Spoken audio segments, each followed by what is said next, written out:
welcome back to the Alexander Society. I'm your host, this season's hit-by-pitch leader, Derek, joined by my friend and co-host, chucking beers at the ump in the middle of at the bottom of the seventh, Tim.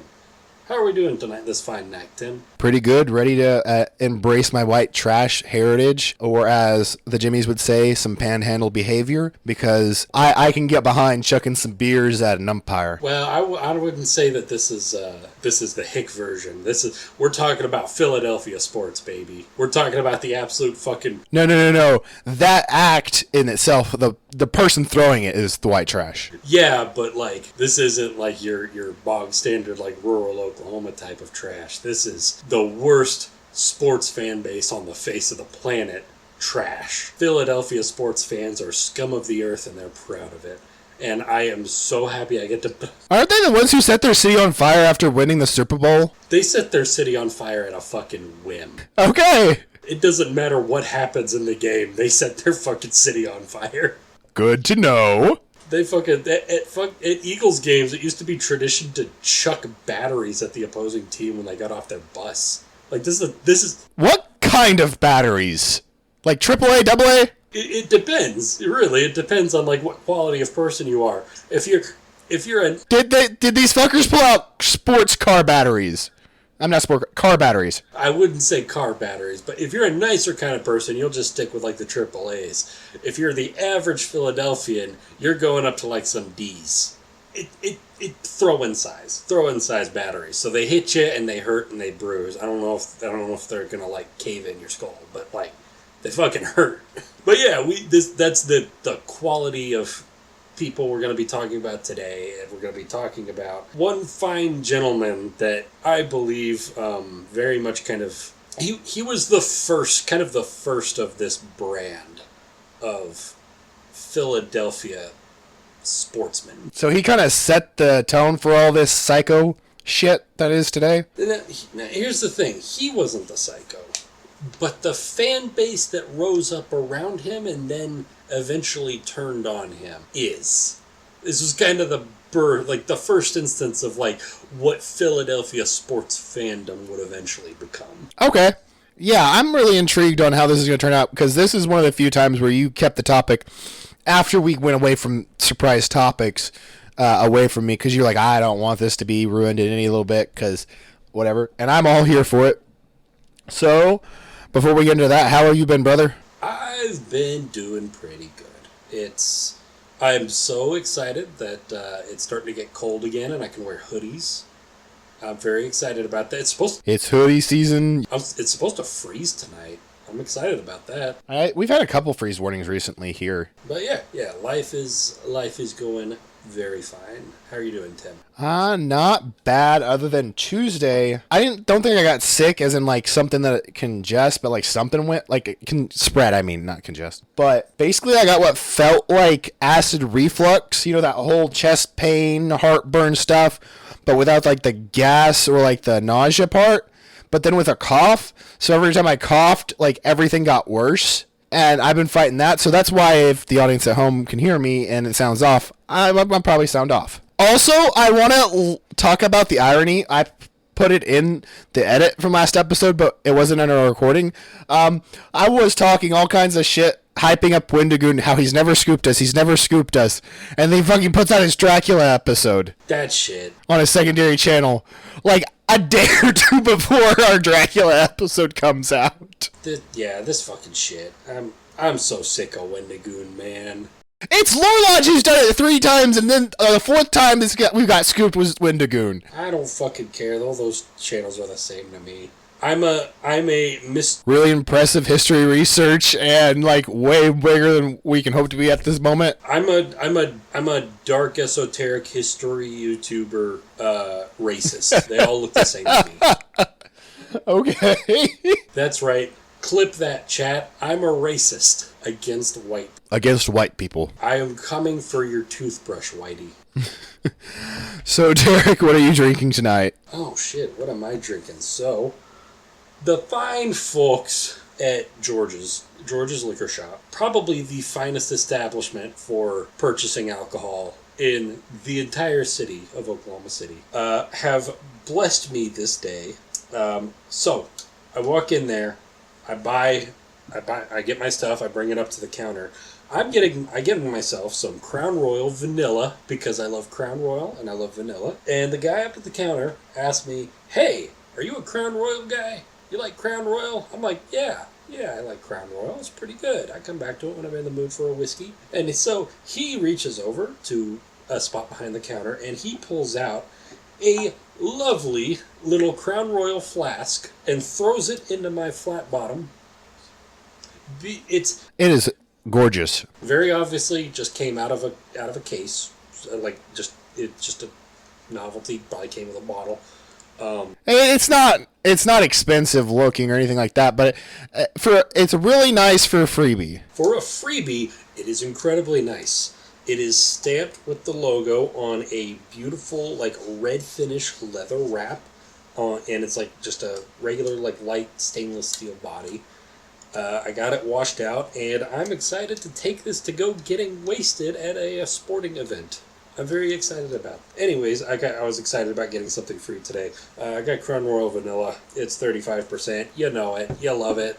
And then for my sips, I got Boulevard Brewing Company Wood Baron Barrel Fresh Ale. This stuff is weird. It's weird in a good way, but it is very weird. It very heavy on the wood. The woody flavors come out very strong. But it is balanced out by just this tinge of some sort of, I think it's either a grape or a cherry, just very fine layer underneath it of flavor. It adds a little bit of fruitiness to it, and it makes it crazy smooth. It is great to drink. I'm really enjoying this stuff. Okay. It is so much fun. It tastes great. It's fantastic. I'm very much looking forward to it. I'm in a very good mood tonight. I had a very good day, and I'm excited with what I get to drink tonight. Yeah, Tim, what are you drinking? Well, I'm glad. So I visited our friends. I didn't go to Soleria. I actually caught it when I was in my local, the liquor store right behind my store right now. And I saw this and I was like, ooh, interesting. It's called Howdy Porter from American Soleria. I love them. They've put out they don't put out very many beers, and I've only had a handful of theirs because sometimes I'm just not a fan of the style they put out, but everything I've seen from them, even if I don't think I would like drinking it, has looked interesting. But this is a vanilla bean porter.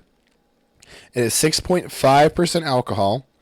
Now I will say it tastes more like a stout for me because it tastes like you just got a cup of coffee, like a black cup of coffee, threw some vanilla extract in it, and it's got some creaminess, but not you put actual creamer in there, just creaminess, because it's made with vanilla and lactose, but not it tastes creamy without tasting like it's got dairy creaminess to it, you know? Right, you get the milky flavor, but without the creamy texture. Right? I like the creamy texture, though. I like that in a beer. And then for my shots, I got some Strolly vanilla. It is 37.5% alcohol. Yeah, this is a very vanilla-heavy episode. You ready for some rules? So, here in our illustrious society, we abide by an ever-changing set of rules. Rule number 1, at Tim's discretion, whenever Derek says some crazy shit, we take a sip. Rule number 2, whenever Derek starts explaining baseball stats, we're going to take 3 sips. Rule number 3, whenever our main character interacts with an animal, what are we going to do, Tim? We're going to take a shot. Cheers. Prost. So, Derek, you mentioned baseball, but who and what are we talking about? You know what? I'm just gonna hop right in because I don't have any preamble about the history of baseball or the era that this guy's coming up in. Let's just hop right into it. George Edward Waddell was born in Bradford, Pennsylvania on October 13th, 1876. He grew up on a piece of land that was owned by his father, John Waddell, who was a Scottish immigrant who worked in the Pennsylvania. But yeah, so George Edward Waddell grew up on a piece of land owned by his father. Before we get into that, I don't mean to disrupt you, but I said this beforehand. I just want to mention it.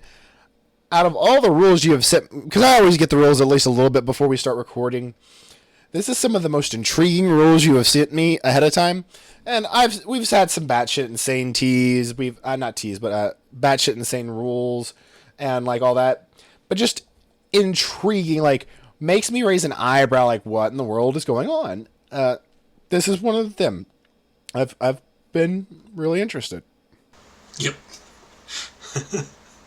So, little George grew up on a piece of land that was owned by his father, John Waddell, who was a Scottish immigrant who worked in the Pennsylvania oil fields. So this is the second sports episode that has involved a guy whose dad worked in Pennsylvania oil. Interesting. He's not our... Fuck. This is our second or third sports episode. I can't remember. It's our third sports episode.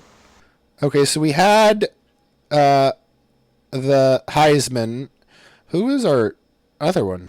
The second one was the 1904 Olympic marathon. Okay, so that is sports, but I was thinking more like athlete, I guess is the right term to have put it. So this is our second athlete episode, but third sports episode, which is more sensical. I was just wording that wrong, but in my head I was thinking more athlete. Yes, gotcha. Little George was the youngest of 6 kids. From an early age, it became clear that George was a very odd kid. At the age of 3, he wandered out of his home one day and happened across a fire station. He was completely smitten on sight. He became obsessed with firefighting, which would remain a lifelong passion of his. In fact... You know how my brain works sometimes. So yeah, he's like 3 years old. He wanders out of the house one day when he's not supposed to. He finds a fire station and he fucking falls in love with firefighting. He loves the uniforms. He loves the fire engines. He loves the idea of going out and saving people. He loves it so much that he actually just moves into the fire station for a little bit. Like, he spends 3 days there while his family is out, like, desperately searching for him, fearing for his safety. That's insane. In a hilarious way. I fucking love that. And this is the first instance that I'm going definitely not the last instance, I'm probably going to say that is a sip. Yep. That's a sip. First, definitely not the last instance of me saying this episode. I think this guy might have been a little autistic. I was about to say, was his obsession with like autism levels, and you literally got to it before I could. I was like, yep, that's some tism there. That is some definite tism. So, as a kid, George very rarely actually attended school. Not because he wasn't sent to school, but... What year is this again? This is like the 1870s, 1880s. Okay, so that's not as a big a deal at the time either. Right, this is kind of the era where we're starting to get like the first like regular public schools. And this is in kind of the part of the country where it becoming normal. It was becoming the norm for kids to go to school. So it's the start of that normalization, but it's not bucking the system to not go to school either, right? Not necessarily, especially with like kind of his family's background. Like, they weren't poor. I'm assuming they weren't poor but not well off either. Like, they weren't particularly well off. They were firmly like lower middle class. So they had land, they had a house, they were able to take care of 6 kids. Yeah. Think about it like this. It's the dad of this family that was bringing in all the money to take care of everybody was an immigrant who was working a manual labor job. It was a well-paying manual labor job, but it was still a manual labor job for an immigrant in the 1880s. Like, he was not getting, like, he wasn't getting rich off of this. Yeah. No, he was, oh hell no. So yeah, George, every day his parents would fix him up in his clothes, and then send him out to go to school. Most of the time, he wouldn't go to school. Instead, he'd sneak around the back of his house, grab his fishing rod, and then go fishing all day. That was his average day. And so, as a result, he wasn't really particularly literate. Like, he could write his name, and he could read some basic stuff, but he was not educated by it in any stretch of the imagination. And this was his parents probably knew, but they were like, Dad was working in the fucking oil fields and Mom was raising 6 kids. I don't think they had time to bother with it. It was more of the, as long as he doesn't cause any goddamn problems, I don't give a fuck kind of thing. Right, yeah. Like, if he's not going to be in school, then fishing at a quiet pond by himself all day is probably better than anything we could hope for. But something else that he would do, something later on he would say would be his childhood hobby that he would spend some of his days doing, was throwing rocks at birds. That was his favorite child. Oh, that's a fucking thing. That's one of the now disproven, but you remember the Triangle 3? Yeah, I know what you're talking about. I want to explain it real quick for the audience at home. I guess it's been disproven, but like for a while there was this theory that most prolific killers, whether they were serial killers, mass murderers, or whatever, a spree killing is what I think we call it now. But like if you kill a bunch of people at once, or a serial killer by definition is someone who kills at least 3 people and there's a cooling off period in between. But the I don't remember the official term, but the danger triangle or whatever it's called is a lot of serial killers for a long time were thought to have had at least 2 of these 3. They mutilated animals, whether they tortured them or killed them or messed with like roadkill corpses, some kind of fucking with animals, bedwetting for a really long time, and then pyromania were the 3.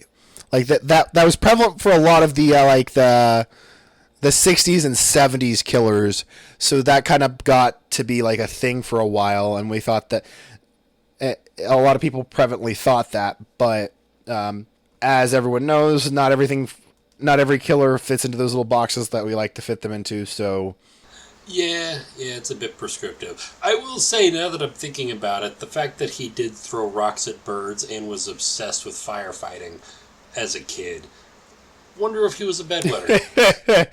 That does not bode well for our story today, sir. Here's the thing, though. He wasn't a bad guy. In fact, I'm going to make a point of it. Throughout his life, he's credited with saving 13 people's lives. So he was like the Interesting. I was about for you to make a connection in your head. It's like, oh shit, there's these unsolved killings that happened along the same time, and just like No. Yeah, like the exact opposite. Like, he saved a bunch of lives throughout his life. He was a very heroic person. Yeah, very interesting. Interesting. Very, very interesting. He has the danger 3, all 3, but somehow does the inverse.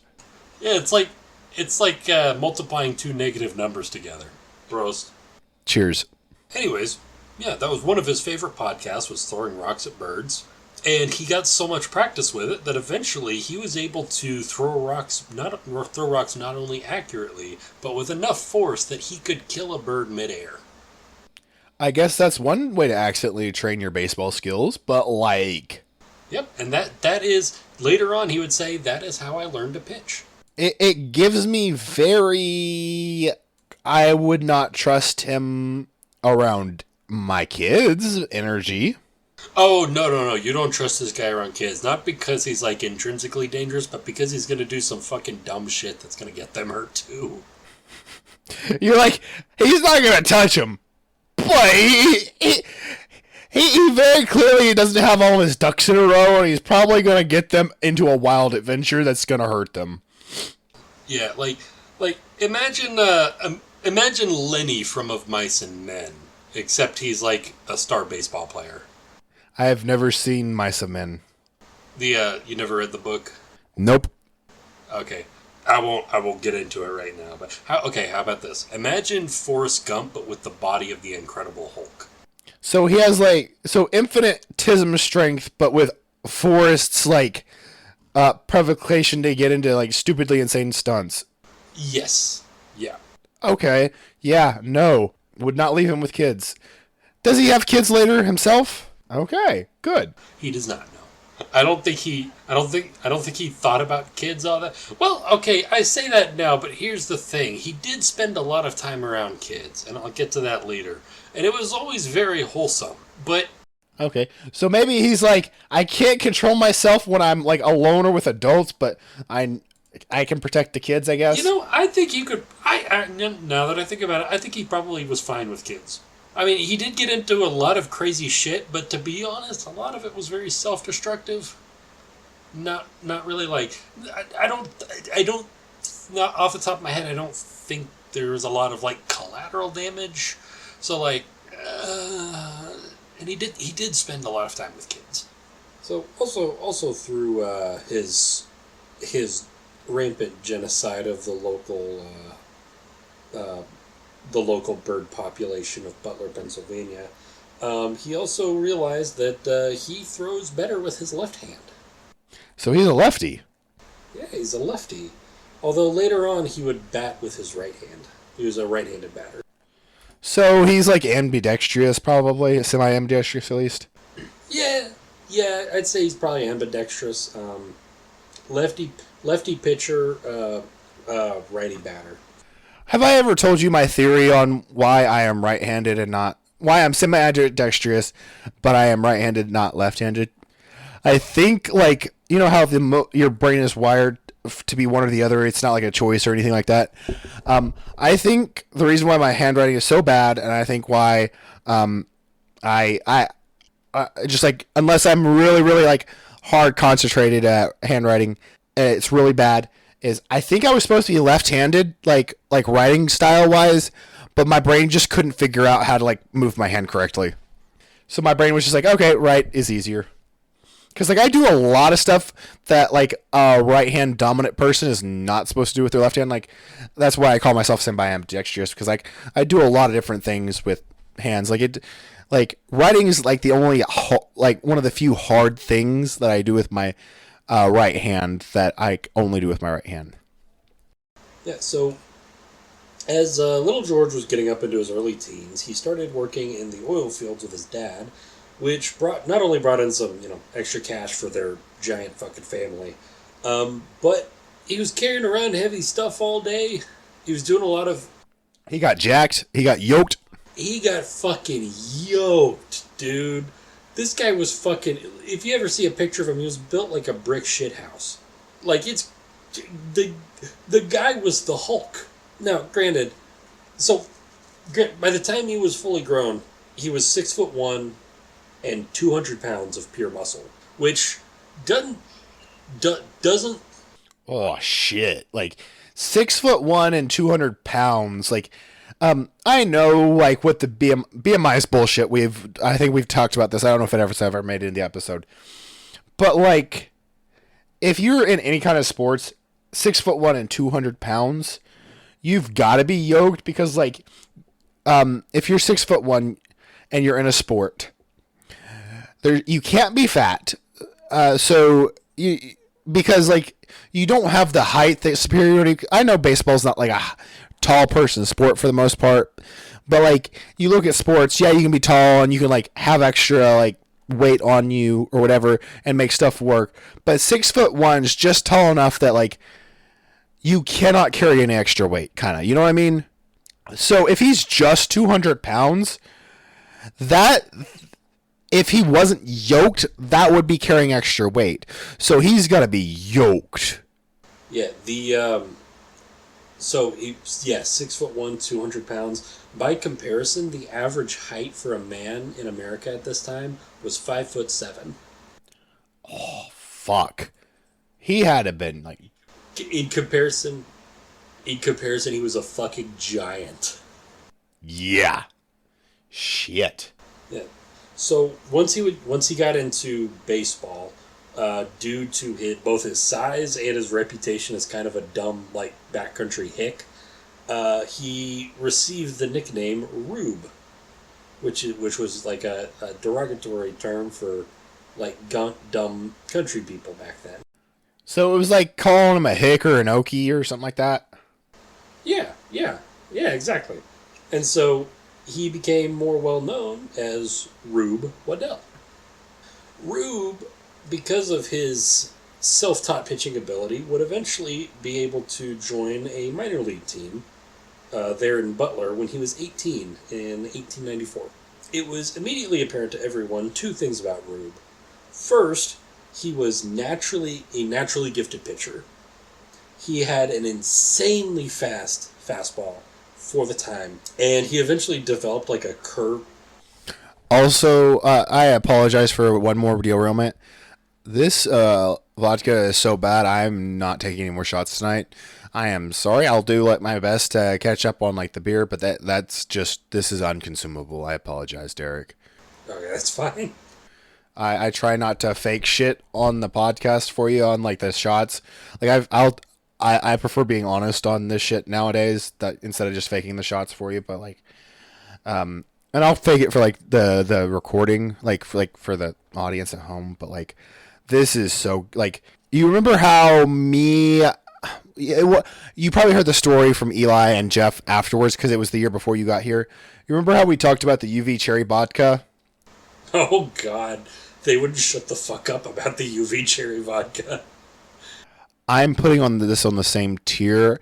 I'm just not letting myself drink enough to get to that point where it's going to fuck my tummy up. No. Jesus Christ. It doesn't have enough sweetness to cover up how shit it is. So, he was a naturally gifted pitcher. He had an insanely fast fastball for the time. Like, he had a fastball. What was his fastball, and what were they averaging at the time? Like, what was a comp like? What were normal people fastballing at the time for? The problem is they didn't have speedometers back then to measure ball speed, so we really have no idea. The best we can guess is that the average MLB pitcher could throw it like maybe 70 miles an hour. Okay, and what was he hitting? That was about average.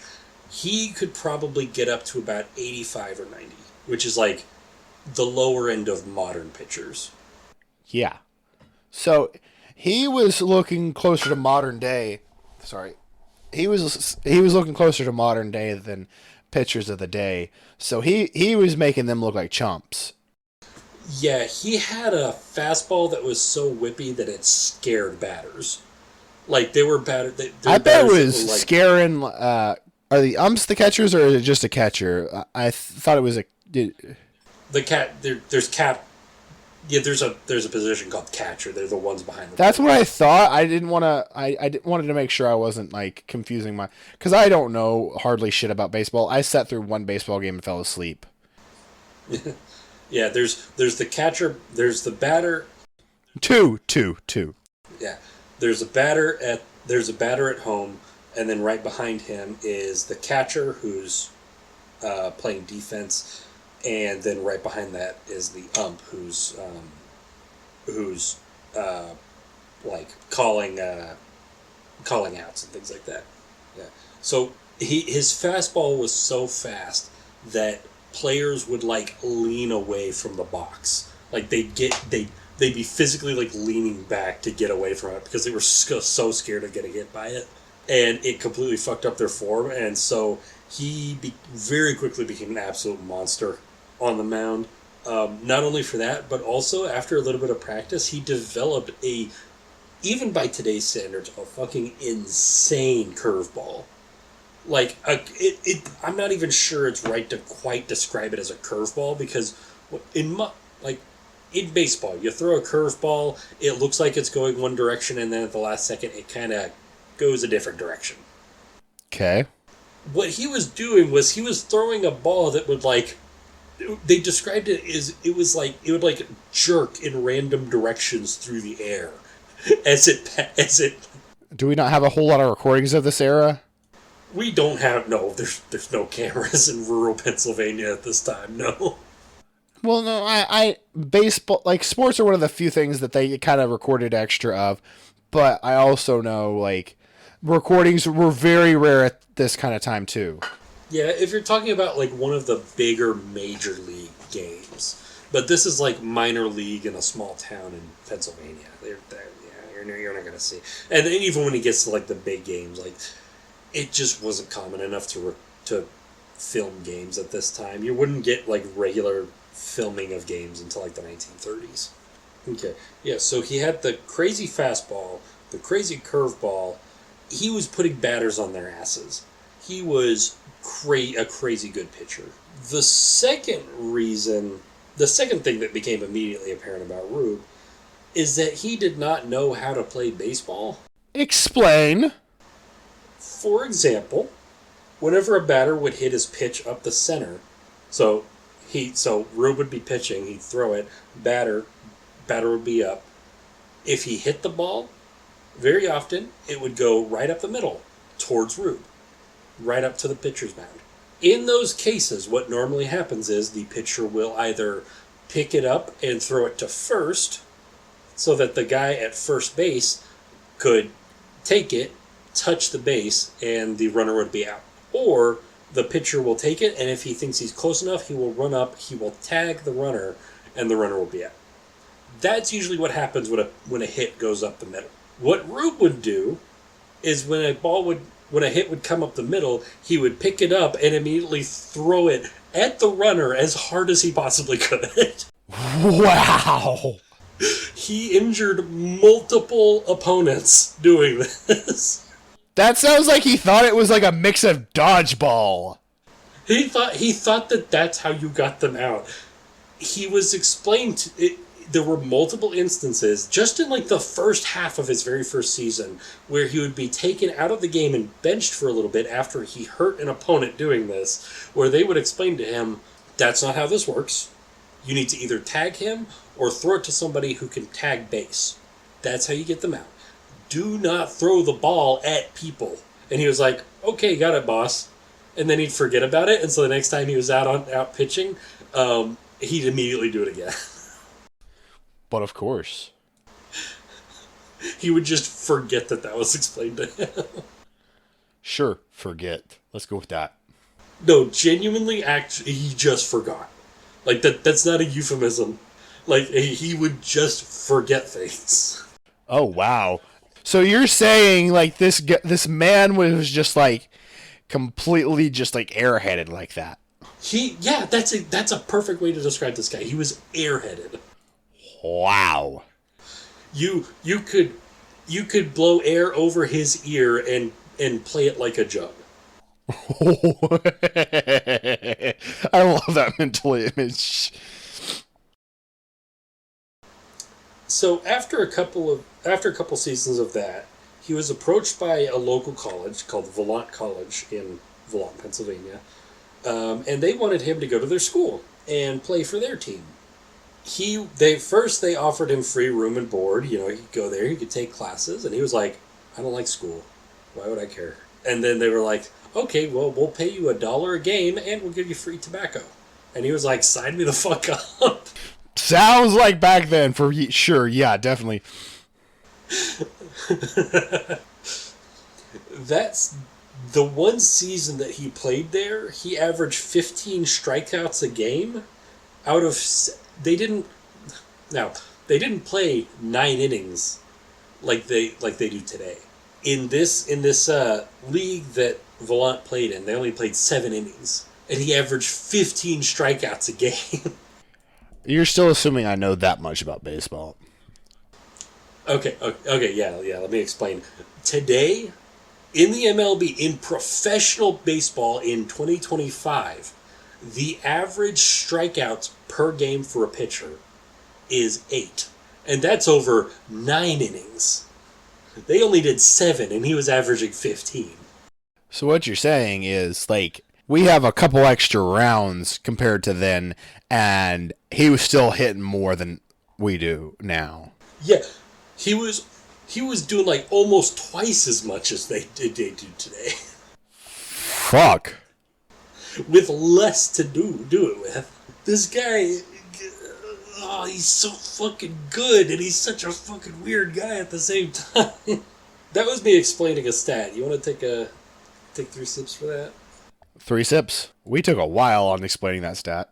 Okay, yeah. So at this, college he went to, I have no idea how many classes, like if he was actually taking classes or not. I could see the possibility that like they just had him down as a student on paper and then just didn't have him taking any classes. But yeah, he played there for. So we don't have like a major at the time distinguished, but officially he was going there. We don't know if he was actually doing shit or not. Yeah, he was definitely playing because he definitely made a name for himself as a player. In 1896, he ended up signing with the Louisville Colonels, which is a major league professional team. Signed with the Louisville Colonels for a $500 contract, which was about average. Like that was pay. Like that was about what like a professional baseball player salary was then. 2 days after joining the 2 days after joining the team, he was fined $50 for excessive drinking. My man. Rube became so mad that he quit. 2 days after joining the team. My man stood on business. It's like, if I can't get shit-faced, fuck you. So, after that, he needed to find some work, and he ended up getting a job with a traveling circus. So, my bro went full carny? You know what he fucking did at the circus? What did he do at the circus? He wrestled alligators.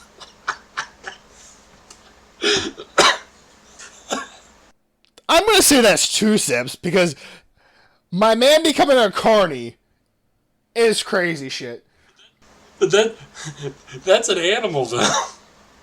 Wrestling a fucking... that's a shot! Holy shit, I didn't even think of that. Sip for the carny, shot for the gator. So let's get our sip.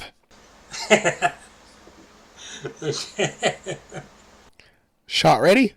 Prost. Cheers. You want to hear something even crazier? What's even crazier? This would be his regular off-season job for the next about 10 years.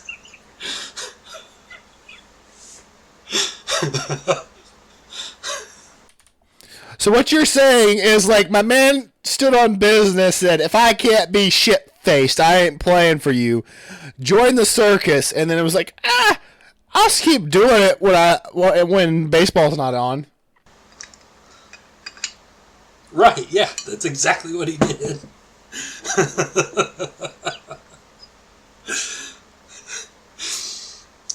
So just keep in mind, whenever I'm talking about him not playing baseball, at the same time, he is working professionally as an alligator wrestler. So my dude is being the proto, Steve Irwin. Yes, he is proto Steve Irwin who plays baseball really fucking well. Yeah, imagine if Steve Irwin was also, oh shit, what is his name? Ricky Henderson. That sentence is insane, sir. Ricky Henderson, but he's also Steve Irwin on the off season. Steve Irwin and Ricky Henderson do the fusion dance, and they become this fucker. They become Rube Waddell. That's so fucking funny.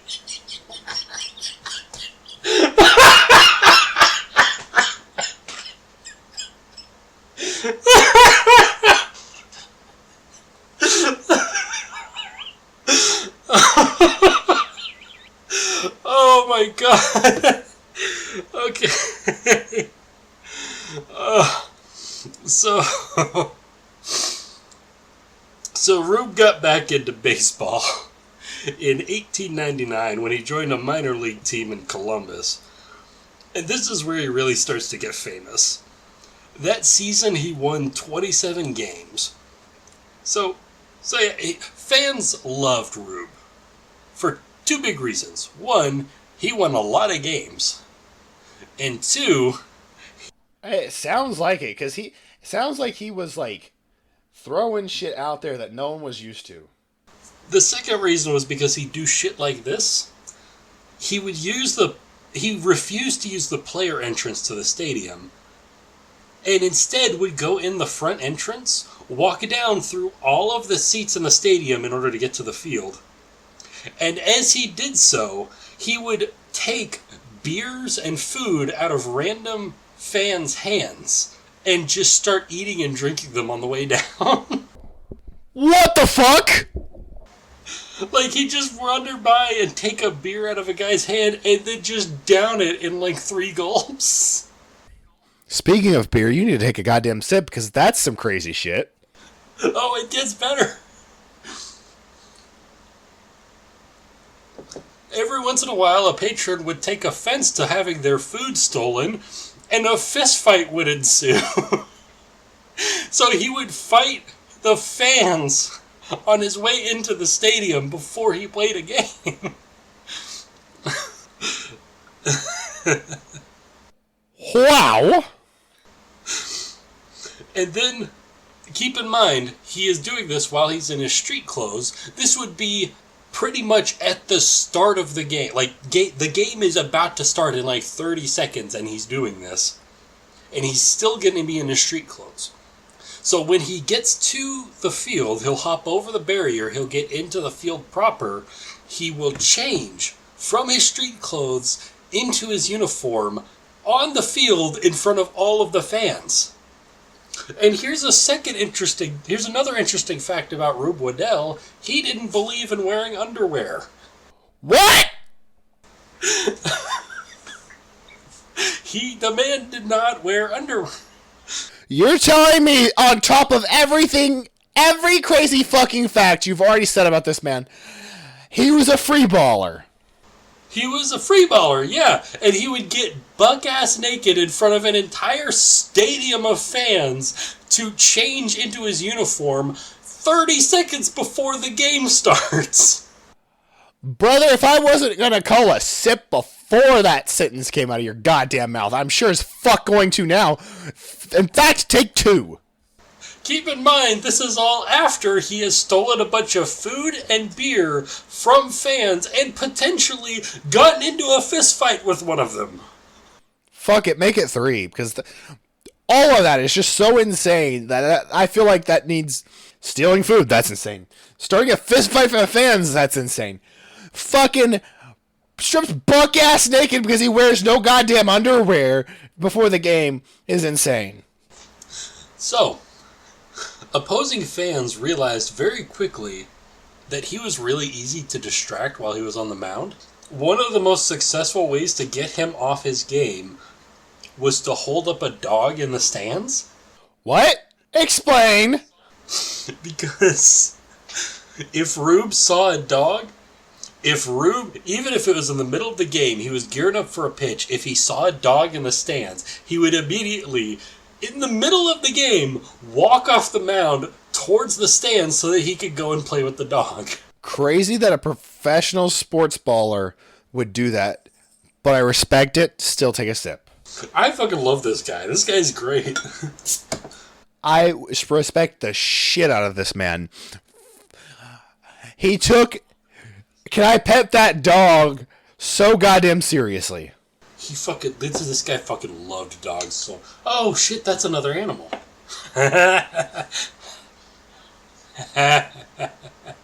Fuck! You're right! That's a shot! Are you ready, my good sir? Prost. Cheers! And you know what? Sometimes it wouldn't even be the fans, like the opposing fans, that would have to distract him. Sometimes he would just distract himself. So, sometimes it wouldn't even be the fans that would need to distract him. He would just distract himself. On occasion, if he got bored in the middle of a game, he would just leave. What? He would just walk out. Even if he was on the mound, he'd just walk off, he'd leave the stadium, and he'd go fishing. Damn. You know, when I was writing this script, I started to have a sneaking feeling that maybe we're all wrong about this guy. Maybe he's not like a guy who's like super neurodivergent or dumb or just very sheltered or anything like that. Maybe this guy just never... This guy just knew how to use his free will to the full extent. He had a sense of his own conscious ability to do whatever it is that he wanted. And it didn't even really occur to him that there might be some barriers to it, or that other people would have reactions to it. That, or he just did not give a fuck. Like, he was so autistic, other people can get fucking bent. Most famously, and this is what he's actually really famous for beyond anything else, he's not remembered as one of the greatest pitchers of all time. He's remembered as the guy who chases fire trucks. My man autism so hard that even though he was such a famous baseball player, he wasn't known for his baseball. He was known for his autistic special interest. I need to know more. If a fire truck happened to be passing by the stadium while he was playing, he would take off in a full sprint to chase after it. And this was not just like it happened once or twice. This is a constant part of his personality, a constant action that he would do throughout his entire baseball career. All of the crazy stats that I'm going to explain to you later on, keep in mind that they would be even crazier if it weren't for the fact that a good portion of the games that he participated in, he left early because he was chasing a fire truck. Sir, most people will be like, maybe he's not autistic. But if you replace those words with train, everyone would be, without a doubt, convinced. Oh, yeah, absolutely. At some point, it got to the point where he would wear, like, red long johns under his baseball uniform. And then if a fire truck passed by, he would go and run after the fire truck to follow it to a fire. And as he was doing so, he would strip off his baseball uniform so that he was wearing red underneath, which was the color of firefighter uniforms back then, because he wanted to go help fight a fire. And so what you're saying is he was the autistic equivalent of that guy who could never get a spot even in the police academy but wanted to be a police officer? Oh, yeah, like... It's lucky that this was his thing was firefighters, because if it would have been cops, he would have been arrested so many times for impersonating a cop. Oh, yeah. So eventually, his team manager tried to put the kibosh on that. So he sat Rube down, and he was like, okay. How well did that go? Not well. So he explains to Rube, you got to stop running off in the middle of games. You're not a firefighter. And you've got to stop wearing that red underneath your uniform. All that Rube heard was, okay, no more red under the uniform. Got it, boss. And so the next time he was up at the mound, a fire truck came by. He immediately sprinted off, running after the fire engine, stripping off his clothes. But this time, he didn't have anything on underneath, and so he ended up becoming sports first streaker. That's a sip. Jesus Christ. So for the 1900 season, he ended up being transferred to the Pittsburgh Pirates. That season, he had a 2.37 ERA. Now, an ERA stands for earned run average, meaning the average number of times that a player hit the ball off a pitch and made it to the first out in 9 innings. So, for a pitcher, if they play in one game, no matter, like, regardless of, how many innings of it, it's adjusted based on how many innings are played, but this is for an average for out of 9 innings, which is a full game. For a pitcher, this number represents how many players during the game managed to get a hit off of a pitch that was thrown by the pitcher. What this number represents is that out of 27 players that would go up to bat against him in 9 innings, because there would be three per inning, 3 batters per inning. Out of 27, less than 3 would be able to hit a pitch off of him per game on average. So what you're saying is this guy was such a giga chad in skill that he was so bored with the sport that he was the best at that he could just go batshit insane in the middle of the game and still have some of the best stats. Yeah. Yeah, keep in mind, all of these stats I'm going to tell you about throughout this script are all stunted by all of the other stuff I'm going to tell you. So what you're saying, if baseball had been his special interest, we might have seen someone who had stats that have never been matched since? Absolutely, yes. Because even at this level, most of the records that he set would not be beat for another 60 years. And that was him not trying. Wow! Okay, so I'm talking about ERA. Let me put that into perspective. The same season in 1900, another pitcher playing for the St. Louis Cardinals had an ERA of 3.00. That pitcher was Cy Young. Today, MLB gives out an award each season to the best pitcher in the league called the Cy Young Award. Because Cy Young is generally believed to be the greatest pitcher in the history of professional baseball. By stats, Rube Waddell was better than Cy Young. Shit. That season, Cy Young had a 3.0 ERA. Rube Waddell had a 2.37. That is 3 sips, but again, you assume I know what those mean. Yeah. Now, remember, keep in mind, for an ERA, it's not just about, an ERA isn't about, how many players can score off of a pitcher. That is how many players can hit a ball, period, off of a pitcher. An average ERA can get up to, 4. He is for Rube's entire career, he is comfortably sitting below 3, very often below 2, which is fucking mind-blowing, even by today's standards. As good as baseball players have gotten, the advanced training, all the technology, all the lifestyle changes, everything that goes into making a modern athlete, that is mind-blowing numbers. That is if a player did that today, he'd be the best pitcher in the league. He was doing that in 1900. Fucking hell. Yeah. The problem is, Rube Waddell drank a lot. This man was so good at the sport that he put out records that took decades, half a century plus to beat, but he was still half-assing it. He was still half-assing it, yes. I want to peep the timeline where baseball was his autistic special interest, and he gave his 110%. I want to peep that timeline. Some of the greatest players in the history of baseball have literally destroyed their bodies to make themselves legends with a fraction of his stats. Yeah, stats that are worse than Rube Waddell when he was not trying. On his seasons when he was not at his best, he was still better than people who were destroying their bodies to get their stats up. It is mind-boggling how great this guy was at pitching. But like I said, he drank a lot. He would show up to games drunk. When he was able to pitch in the zone, he was nearly unbeatable. But when the batter managed to hit down the center, that was his big weakness, especially when he was drinking. When the batter hit down the center, he could not field that ball to save his life. Fucking hell. Very often he'd be so drunk that when the ball came down the middle right towards the mound, he would fall over trying to catch it.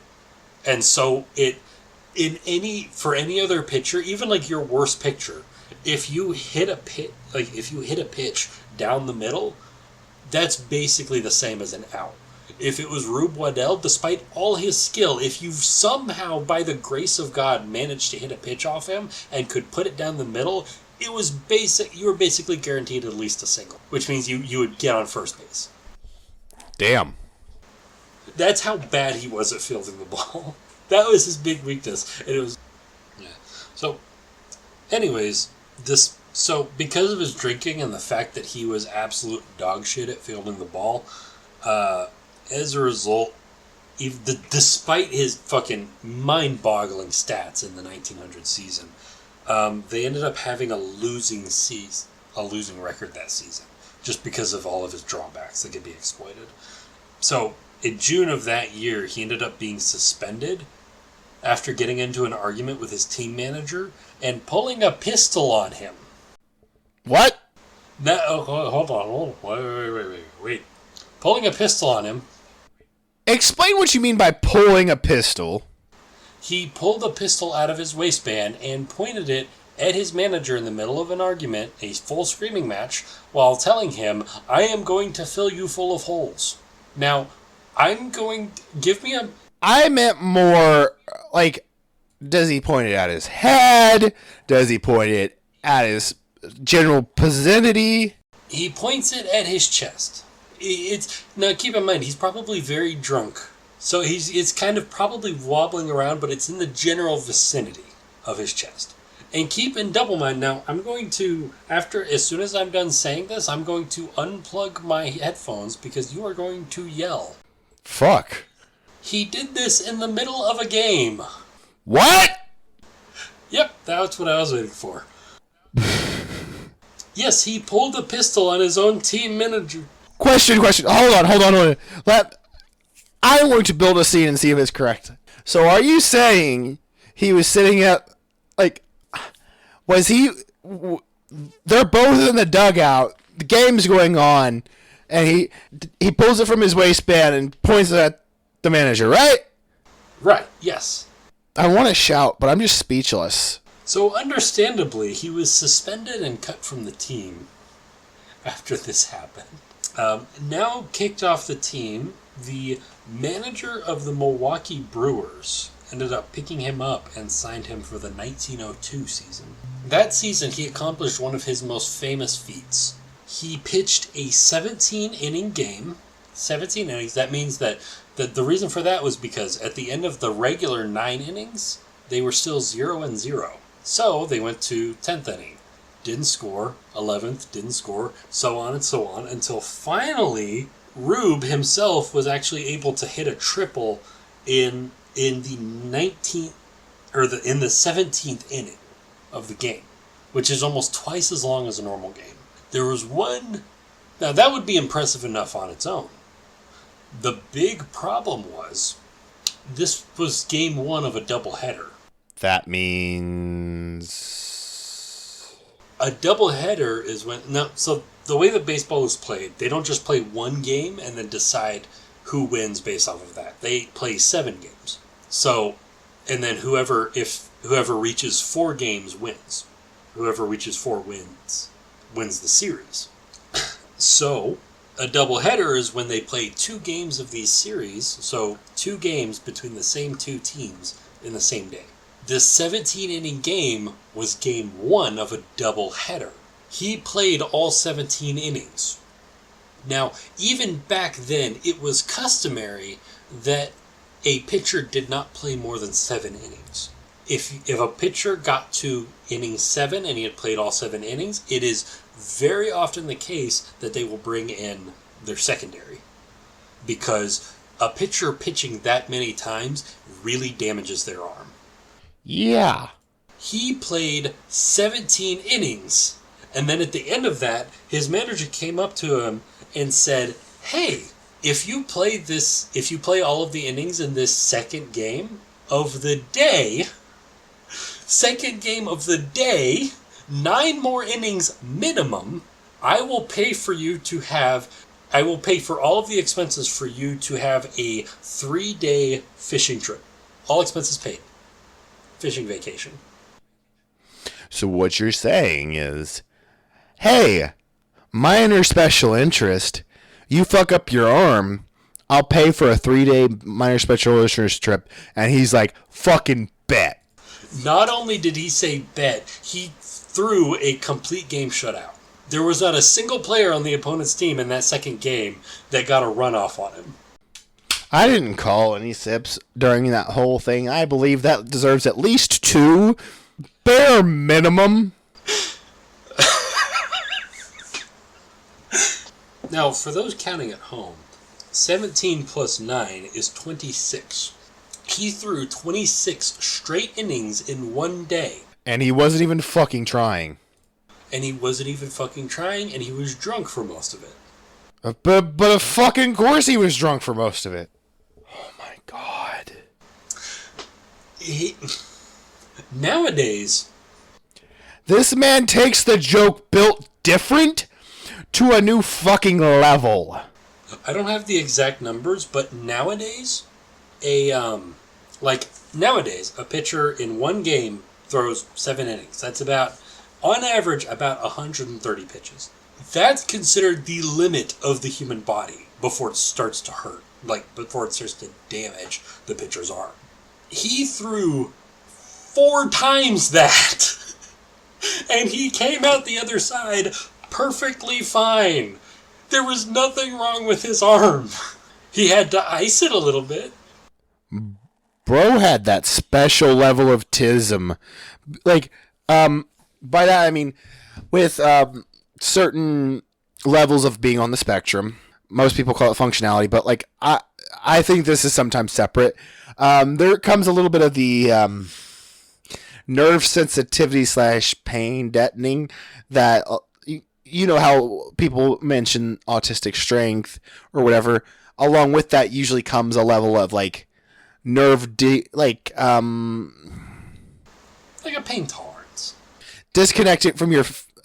No, not just that, but there's a specific term for that. I can't remember, but executive dysfunction, where you're disconnected from your bodily functions. You can. I don't need to go to the restroom until it hits me right now. I'm about to piss my pants, kind of stuff. It's the same kind of thing. You're disconnected from your body in that way.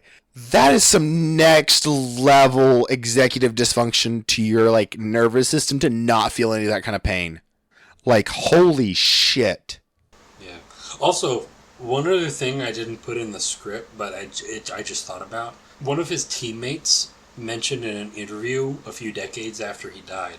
One of his teammates mentioned that he had this habit before games where he would stick his throwing arm, his left arm, in an ice bath for hours at a time before a game. And one day his teammate came up and he asked, "Hey, why do you do this? You don't need to ice it for that long. I mean, I'm sure you could do it for a few minutes and it'll help, tighten up your muscles, help you kind of get them ready, get them a little springy for the game." And Rube said, "Well, I'm cooling it down because I don't want the ball to catch fire." And so his teammate asked him to explain. He's like, "Well, if I throw it too fast, then it's going to catch fire, and then when the catcher catches it, then he's going to get hurt by it." I think he genuinely believed that. Holy shit. I think he genuinely believed that. That doesn't sound like a man who's making up a rib. From everything I heard about this man, I don't think he could rib I'm sure I've seen some autistic people who can hit a rib right back at someone or mess with them. That doesn't sound like autistic humor I know. I think he genuinely thought he was going to throw the ball so fast he was going to catch on fire. Yes, yeah. I think he actually did think that. So yeah, anyways, he threw 26 innings straight in a single day and he got his 3-day fishing trip. Isn't that nice? I thought you were going to get to this point and be like, he pulled off his end of the deal and the manager reneged on his side of the deal and he left the team, and I was going to be like, fuck that manager. No, actually well, I say this now. This manager was really good to Rube with one huge exception, but I can't remember this guy's name. He's a big famous name. He's in the Baseball Hall of Fame now, but I forgot his name. I should have put it down here, but big famous team manager.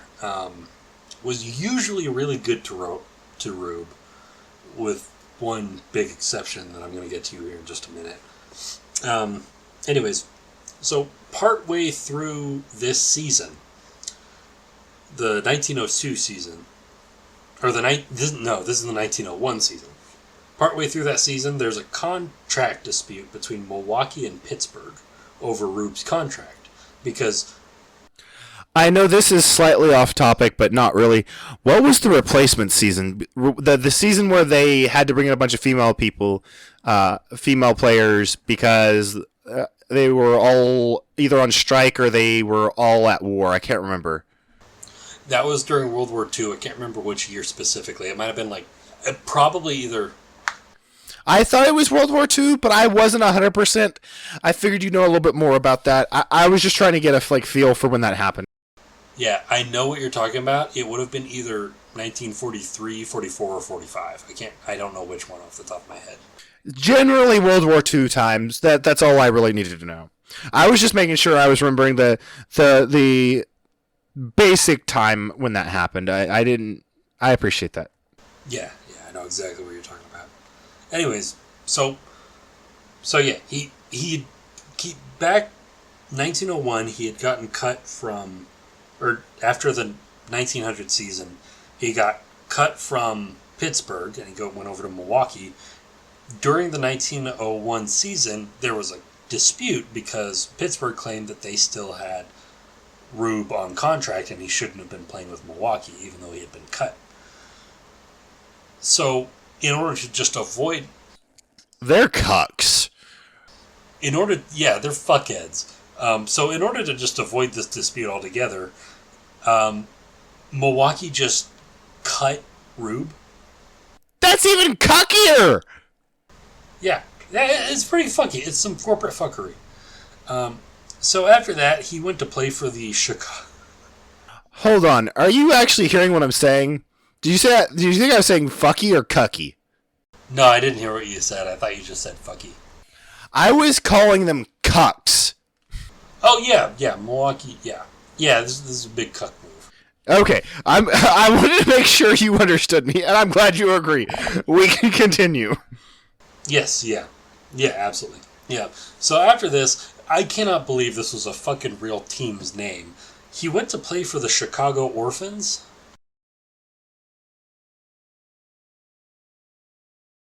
What? The Chicago Orphans. Take a goddamn sip right fucking now.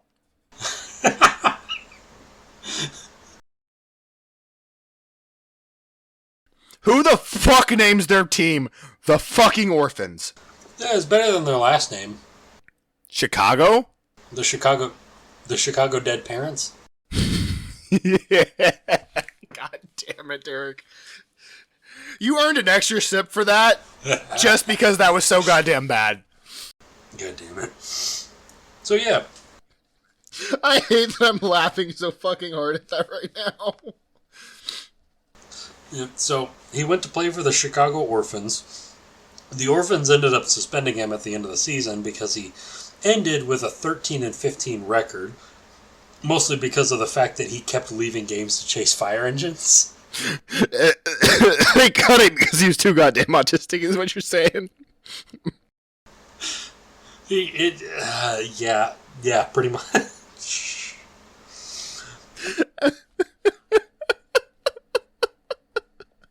I'm sorry. But just boiling it down to that, which is not inaccurate, is just so hilarious to me. Yeah.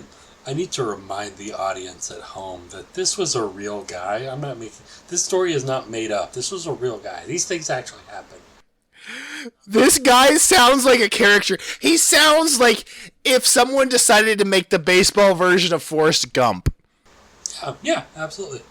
Did you know that Forrest Gump was based on a book, but the book only got a sequel because of how well the movie did, and the studio basically forced the author to write a second book, but he made it so fucking insane, even compared to the first book, that they could not adapt it, and that was his intention with the second book.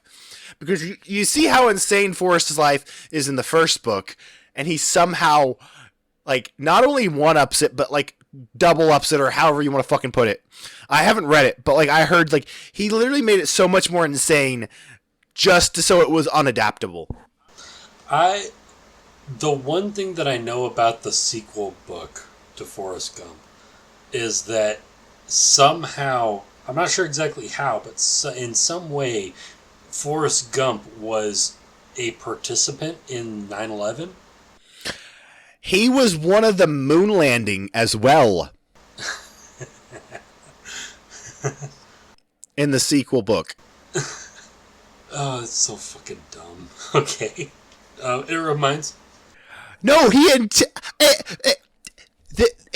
the sequel book was intentionally not good in my like I didn't read it obviously, but from what I hear, it was intentionally not good so that he could be like, okay, you cannot make this a movie. Fuck you, get out of here. And that's just a part of 9/11, moon landing. Like that's like it's the peak of petty writing in my opinion. It reminds me. Have you ever heard the basic plot of the original script for the second Gladiator movie, the sequel to Gladiator? I don't even know what the script for the Gladiator is, so I don't like. Okay, so first Gladiator is basically a Roman general falls afoul of the Roman emperor and his family ends up being murdered, and he ends up accidentally. The Roman emperor believes that he's been murdered as well, but he's actually enslaved and forced to fight in gladiator pits. He becomes such a good gladiator that he eventually is brought to Rome itself to fight in the Colosseum because he's such a good gladiator, where he confronts the emperor that murdered his family. And I don't know if you care about spoilers for this movie, but I thought it was a pretty decent movie. But at the end of the movie, I'm not a big. I do not mind spoilers on anything, even if it's something I like. I'll probably never watch it. So go ahead and spoil it for me. Okay. So he ends up fighting. The Roman emperor is a big fan of like getting into the gladiator pits himself, but whenever he fights gladiators, he always fights with an advantage. So usually that takes the form of like wounding the opponent that he's fighting first. So he goes in the gladiator pit. This Roman general gladiator is wounded before the fight, but he still ends up beating and killing the Roman emperor.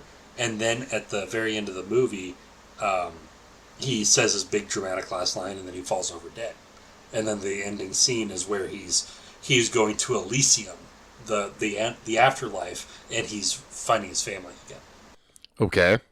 The plot of the original script of the second movie, which was, it never came to be actually produced. The script was just written, and it was so bad that they never even bothered to like start production on it. The basic premise of the plot was that this Roman general that died, he goes to Elysium, but then he's challenged to a duel with Ares, the god of war. Or I guess the Roman version, Mars. He's challenged to fight Mars. Yes, Mars.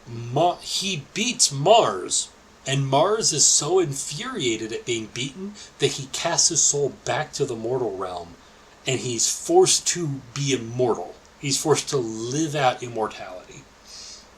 And so the plot of the movie follows him through history, basically. So he lives through the fall of Rome. He lives through the Middle Ages. He fights in the Crusades. He fights in the 30 Years' War. I know it's probably not gonna be anything surprising. Was he on the side of the Crusaders in the Crusade? Yeah, of course he was. Yeah. Okay. They don't even take it from an interesting perspective. Like, oh, maybe he got caught up with one of the in one of the one of the less known crusades on like the people who got crusaded against, just for like shits and giggles to make it more interesting. No, you do the predictable thing. No. There was a scene with him where he's becoming best buddies with Richard the Lionheart. There's no like. But of fucking course. Go the predictable, like, male ego route. Don't do anything interesting with it. So, yeah, he fights through all of these famous wars. He fights in the American Revolution, and then the movie ends with him working in the Pentagon. Like, the Pentagon couldn't figure out, oh, this fucker's immortal. Like, no matter how incompetent they are, if we have a truly immortal being, and they're gonna be like, they're not gonna be stupid enough to work for a government organization like that. It doesn't matter how good their paperwork is. You're going to find a trail. Like, you can't be that goddamn old. How do you work for a government organization with a birth certificate from the fucking Roman Empire? Like, Like, how do you get a social security number with that? So, anyways, he gets cut from the Orphans end of the 1901 season. In 1902, he finds his way to California, where he signs up. I fucking love the name of this team. It's a semi-pro team in Los Angeles called the Los Angeles Lulus. I'll just let you sit with that for a minute. I wanted to be the Los Angeles Cuckoos so I could ask if they were cuckoo for Cocoa Puffs. They're Lulu for Lolo Puffs. Close enough. Continue. Halfway through the... This fucking shit. You're not going to believe this shit. Halfway through the season, the manager of the Milwaukee... No, that's incorrect. That's not supposed to be Milwaukee. The manager of the Philadelphia Athletics, who is the same manager who was his manager in Milwaukee, the guy who was forced to cut him during the dispute with Pittsburgh. Is this the same manager that gave him his fishing trip? Yes. Yep. That's what I thought. That same manager. He is now working for he is now managing the Philadelphia Athletics, or the A's. That same manager sent 2 Pinkertons to L.A. You know Pinkertons, right? What? Yeah. Ah, fuck! Those goddamn cucks! Sent 2 Pinkertons to L.A., and they kidnapped Rube and dragged him across the country to Philadelphia, and they sat him in front of... So, here's what they did first. They rented a room for him at a hostel and put him in the room and basically didn't let him go. The idea was, if we can't have him, then we'll just keep him under house arrest so no other team can have him. Because he's just that good. We can't let any other team have him. Derek, this shit's open for so much. Like, I want to see fan fiction writers take real historical events like this and just fucking run with it. I want to see the fan fiction writer who decides, what would a timeline look like if shit like this happened when he wasn't trying, and imagine the timeline where he fucking was trying. Yeah, but that would involve a fanfic writer being into baseball, which wouldn't happen. Fan fiction writers and sports don't mix, I will admit you that, but you still owe me a goddamn 2 drinks because Pinkerton's being brought up in baseball alone is a drink. Being fucking essentially put on like house arrest by Pinkerton so no other team can fucking have him, even though they cut him. God damn. Yeah, if you think that's crazy, wait until I do an episode on like any of the NFL strikes. Are the NFL strikes really that juicy? Oh boy, dude, they're so fucking insane. I've only really heard about the MLB, the baseball strikes being that even close to juicy. The ML. Oh my god, I am so far gone that I can't get my acronyms right. But I struggle with those sober. But hey ho, the NFL strikes were that juicy. You're fucking shitting me. Oh yeah, because like especially like in the 70s, like that big strike they had in the 70s. There were some of the rhetoric, like some of the... I didn't know they had any strikes at all, let alone in the 70s. Oh, yeah. Yeah, some of the guys that were, like, leading the NFL strike, like, in the 70s were, like a few key words away from just being communists. Like, they got so fucking radical with it. It's so fucking... Like, they fucking... That's fucking awesome. Also, we have... No, that's fine. So yeah, he gets kidnapped by a couple Pinkertons, and their initial idea is, we'll keep him under house arrest so that if we can't have him, then nobody can have him. And then eventually he's like, all right, I'll sign with you if you let me go. And they're like, cool, that'll work. And so he signs with the Philadelphia Athletics. Please tell me he did some Chad shit and just like, oh, it was duress or something. Or did he actually do it? Like, he actually played for him. He would play for the Philadelphia Athletics for 5 years. It would be the greatest 5 years of baseball that possibly any player in the history of the sport has ever played. So what you're saying is he went on his best 5 years after basically being strong-armed to sign with a team because he got kidnapped by a couple Pinkertons, and he was just like, okay, whatever. And he didn't just be like, oh, okay, you guys forced me to sign. I'm going to try even less. He didn't do that. Because everything you've told me says he would have done that. Well, no, because he was like, what I'm imagining is that in his brain, like, he ends up in the situation, he's like, oh, well, I guess on to the next thing. Want me to play baseball? Yeah, I'll play baseball, that's fine. That's how I'm imagining him right now.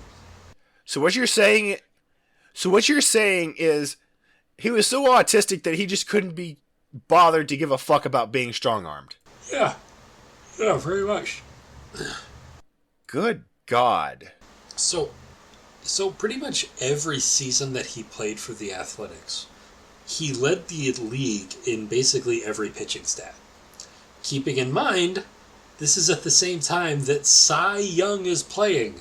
The guy generally regarded for a long time as being the greatest pitcher in the history of the MLB. So what you're saying is this motherfucker ain't trying, and he still beat one of the people who's considered as one of the greatest from this era. Yes, absolutely. In 1903, now, okay. This just makes me want to, like, I want that Futurama machine, the what if machine or whatever, that lets us look into what if timelines. Like, not like, oh, like Marvel what if, but like parallel universes. But the parallel universe where Rube fucking tries. He gives half a shit. Like, not even like tries, just like kind of tries. I want to see the fucking timeline where like this, like we're looking at records from him from that.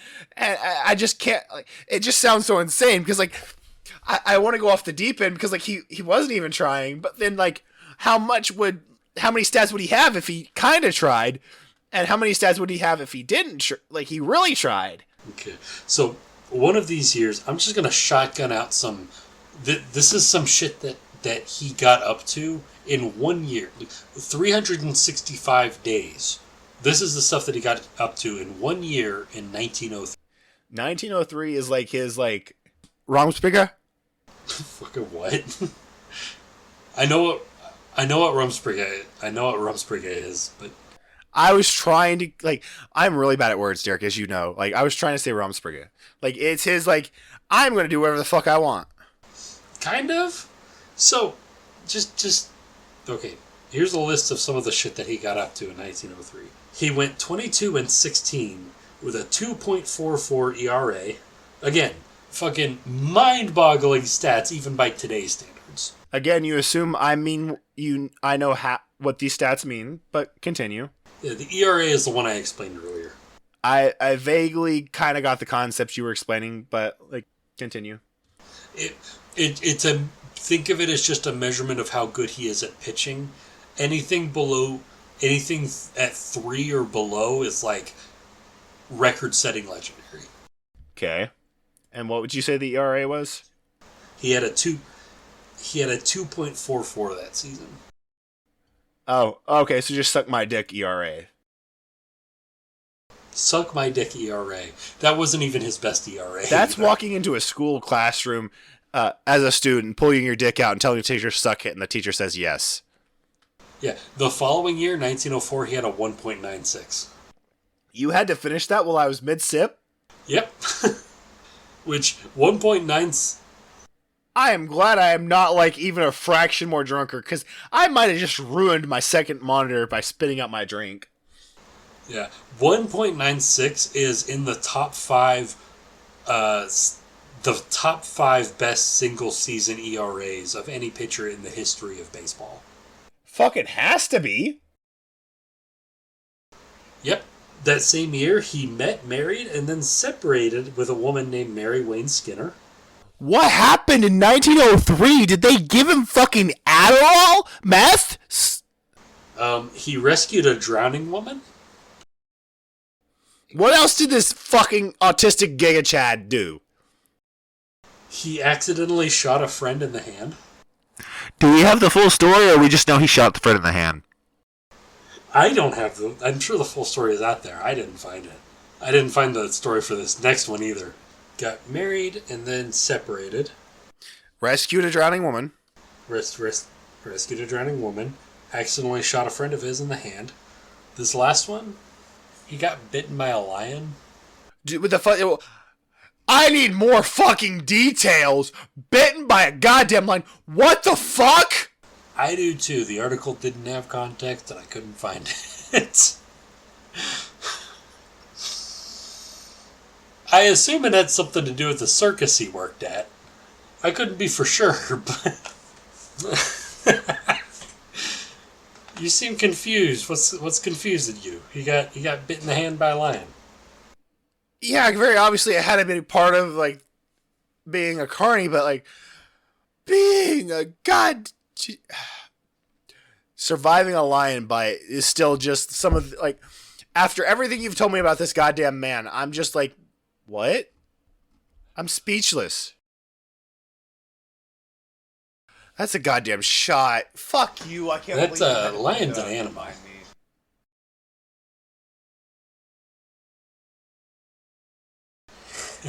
Alright, Derek. Get Cheers. that shot glass, big boy. Prost. So, during most of his off days during that 5-year period, he spent most of his time playing sandlot games with local kids. So he'd just show up to like an empty lot where some kids were playing baseball, and you'd be like, "Hey, can I play some ball with y'all?" And he'd play games. Anyone else rolls up to children, except for an autistic man, and asks to play a sports with them, someone's getting touched. However, in this man's case, I severely doubt he touched any kids, and I genuinely trust him to play sports ball with these children. You're getting where I was coming from. No, I don't think I severely doubt he would. Kids. I'm just like 99 out of 100 times you tell me a man rolled up to a children's sports ball event. It doesn't matter what sport. That's why I'm calling it sports ball.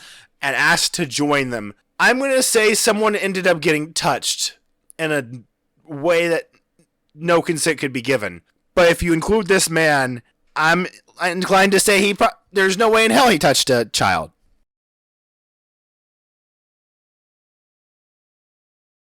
So, let me describe kind of like what his average day looked like. His off day when he wasn't playing baseball. He would go and he would play a sandlot game with some kids.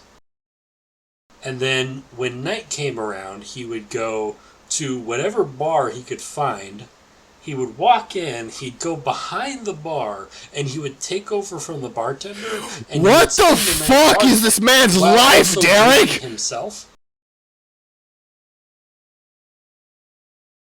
And then at the end of the night, at closing time, when he was nice and sloshed, he would wander out into the street and keep walking until he found... Are we just hearing about the ultimate autistic man? He would then walk in and crash on their bed. By God, it fucking sounds like it. He made the normies fucking accept him, is what it sounds like. He was like, fuck you, I'm good at sports ball. I can be autistic as fuck, and you guys don't think I'm just quirky.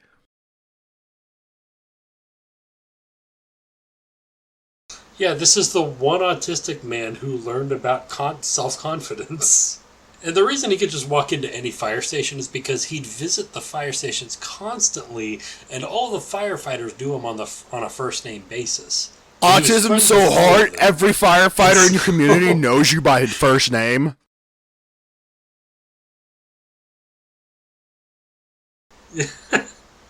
Also, during his time in Philadelphia, he began his acting career.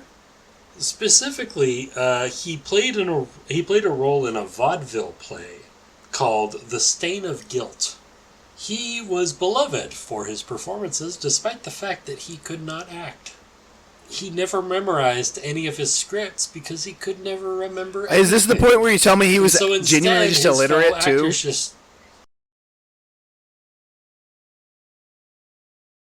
He might have been, actually. He might have actually just been... I mean, he didn't go to school as a kid, so it's very possible he was just, illiterate. But yeah, so his fellow actors allowed him to just improv all of his lines. And apparently it was really funny to watch because people fucking sold out to watch him do this. And so there was a certain point in his career where he was nationally famous, not as one of the greatest baseball players to ever live, but as one of the funniest actors who's ever performed on stage. That's what he was famous for there for a little bit. Bro, I can't tell you how many times you have fucking blown my mind regarding this man in this episode. I don't think I've had this many just like jaw drop moments in an episode. Oh wait, it gets better in the next sentence. You're saying bro, you should have put on your best Billy Mays and saying, "Bro, wait, there's more, Tim." During one part of this play, there's a scene where the character that he's playing has to pick up the villain and throw him across the stage. And so the role always traditionally requires a very strong person to play that role. It was a regular occurrence, like when he'd do this performance, because he was traveling all across the country during this performance over and over. It was a very regular occurrence that he would accidentally throw the villain too hard. And in one case, he threw the villain so hard that he flew into the orchestra pit. He landed on a few of the musicians in the orchestra pit, injuring several people and breaking a number of instruments. Everything you have said about this man until this second has me on his side cheering for him. He's a goddamn hero. But rampaging in the orchestra kind of like, I don't know about that. That's funky. Oh, come on. He did it on accident. It just happened one time. I mean, he did break that actor's arm a few times throwing him, but, you know, that came with vaudeville. Vaudeville could get violent. I guess you've got a point, but, like, still, I'm just like, So, going into the 1904 season, Rube's away game roommate, this guy named Ossie Schreckengost, refused to renew his contract with the Athletics, the Philly team, unless they put... I can't fucking believe this shit. I'm just going to get my can right here next to my mouth. This guy Ossie refused to renew his contract with the A's unless they put a no crackers clause into Rube's contract. Because... Please explain. Crackers as in snacks. Like the crackers that you eat, like animal crackers. I assumed you actually meant crackers, like literal crackers, but like, what was he fucking doing with the crackers that he had to have in his contract that was no? Okay. So, Rube and Ossie were, during away games, they would be roommates whenever the team would rent out a hotel so that this team could stay in town. They were roommates, so they'd sleep in a hotel room together, they'd share a bed. Rube had this habit where every night before he went to bed, he would have a giant package of animal crackers. I can hear the autism of this story before you even describe it. Okay, now here's the thing. This is part of the reason why I think he might not have been autistic. Because this would have been a sensory nightmare for somebody with autism. You say that, but I've seen some autistic habits, and you would think they'd be a sensory nightmare. Like, this is my comfort food. I munch on this right before bed, and it just sounds like sensory hell. Yeah, that's fair. So, his nightly habit, which he would keep even when he was on away games and somebody was sharing a bed with him, he would eat animal crackers by the fistful.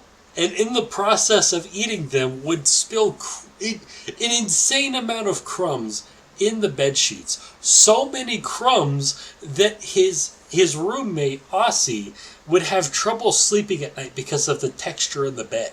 What do you mean by that? Is this the point where they were making players share? They didn't get a double bed occupancy? They had to literally share the bed?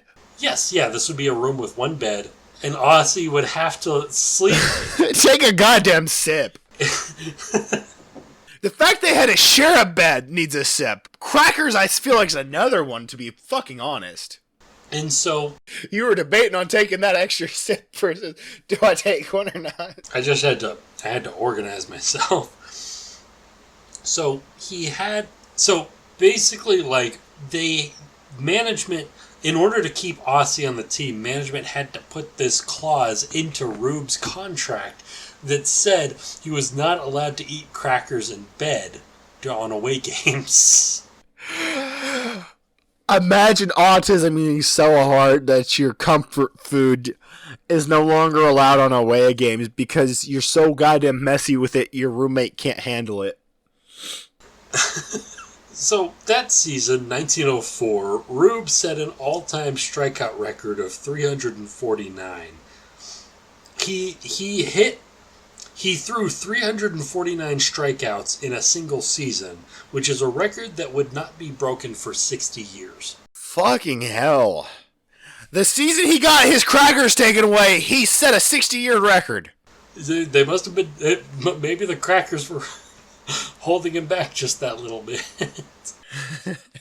I was about to say the crackers held him back. He could not be contained by the crackers. During one game that series, during that season, they had a series between Philadelphia and St. Louis. The pitcher for St. Louis was Cy Young. So Rube Waddell and Cy Young both pitched in that game. Nobody could hit on either of them for the entire game. And so the game ended up going for 20 innings. Holy shit. And finally, in the 20th inning, somebody was fine. Someone was like, guys, fucking call it.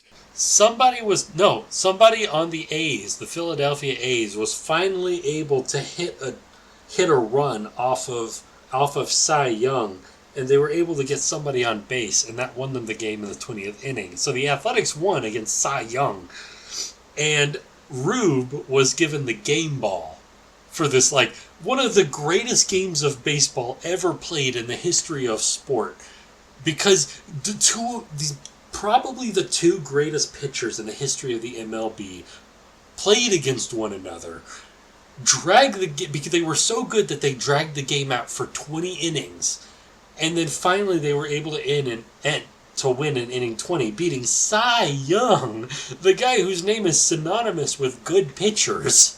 And they gave the game ball to Rube Waddell, and he took the game ball, and that night he went to a bar, and he traded it for free beer. Oh my god, that ball's probably worth thousands, if not tens of thousands now. And was like, free beer. Here's the thing. We don't know what bar it was that he went to. And so after he died, every bar in Philadelphia claimed that they had it. And so now we don't know which one is the real one. And we're never going to know. It's lost forever. I bet you he didn't even trade it to the bar, to be honest. I bet you traded it to someone. It's like, yeah, just pay for my drinks. Yeah, probably. Okay, so then we get into 1905. Here's another list of things he got up to in 1 year. 1905, he prevented a fire in a department store by picking up a burning oil stove weighing several hundred pounds and throwing it outside. Derek, I don't know if I've heard another more autistic sentence come out of another goddamn man's mouth. And I don't mean what you said was, as in you are autistic, but describing an autistic person's actions. Because there's no other explanation for that. Something else. He saved the life of his teammate after his teammate was hit in the head with a pitch by physically picking up his teammate and carrying him several miles to the nearest hospital. This next one... Okay, here's just from it went from autism allegations to just being like, okay, here's some autism stats. Here's the next one. This one's gonna fucking blow your mind. It better be good because I'm gonna tell you to finish your drink either way because complete whiplash. I promise you, complete whiplash. He was arrested on bigamy charges. Because you remember that woman that he had separated from in 1903? Yes. He forgot to divorce her. You're saying he didn't file the divorce papers and then married another woman. He didn't file... Finish your goddamn beer. And then married another woman. You think I'm joking? Finish your goddamn beer. He got arrested for bigamy because he forgot to divorce his last wife. And again, I don't think I've heard another more autistic sentence. Wait, that story is not over yet. It gets better. How? He then also later got arrested for assault because his new father-in-law found out that he was still married when he married this guy's daughter, and so he confronted Rube and started yelling at him, and Rube freaked out and punched him as hard as he could and knocked him out. And then he fled from town so that he wouldn't get arrested, got lost, and then came back to town where he was then arrested for assault.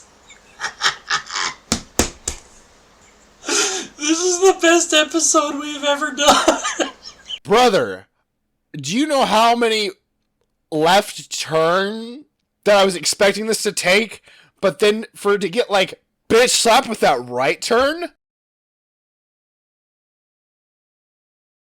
Sir, if you gave me an hour to, like, just, like, hey, we got sports with an autistic person who's drunk, and, like, gave me, like, just, like, an upper level beats of this, and it's like, hey, try and, like, Mad Libs your way through, like, some of the story beats, I couldn't have even gotten, like, 0.25% of the story beats of what actually fucking happened, even if you gave me, like, the upper level events of today. Like, what the fuck?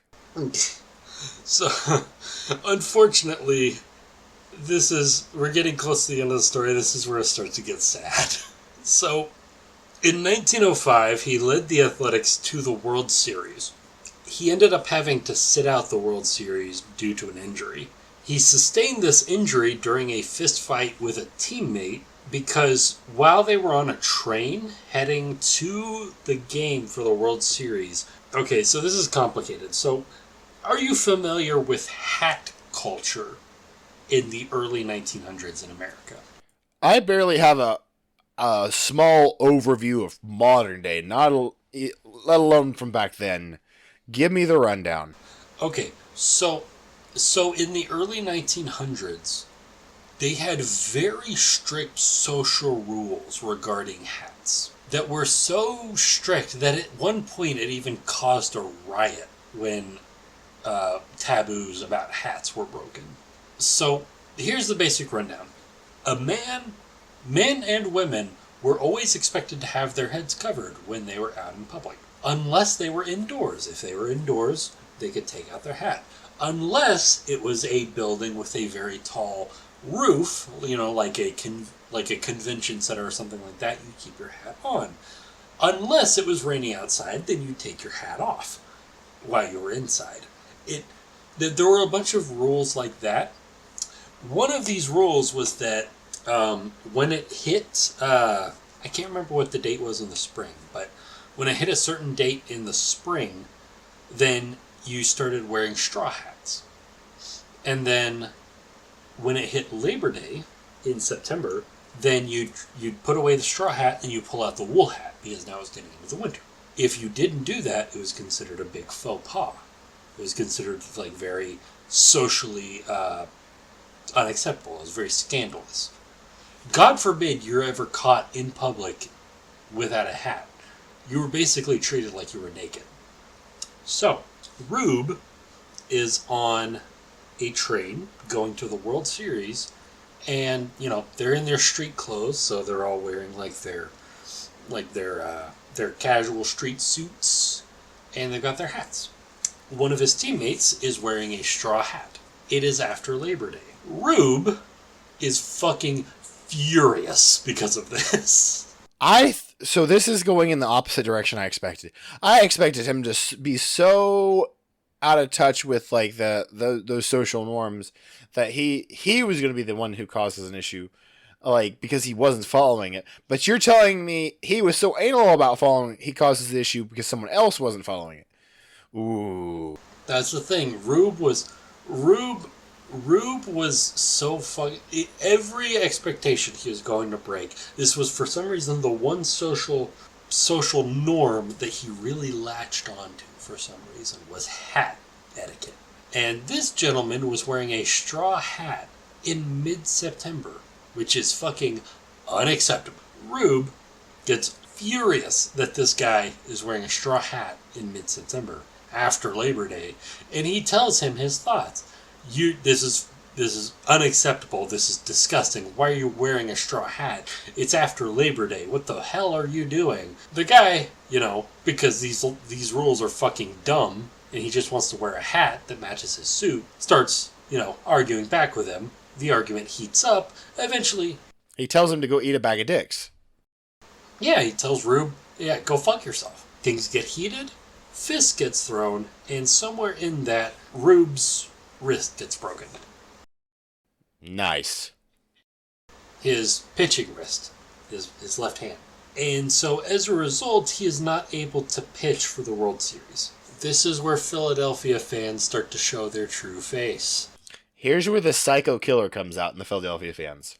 Philadelphia baseball fans immediately come to the conclusion, the bookies got to Rube.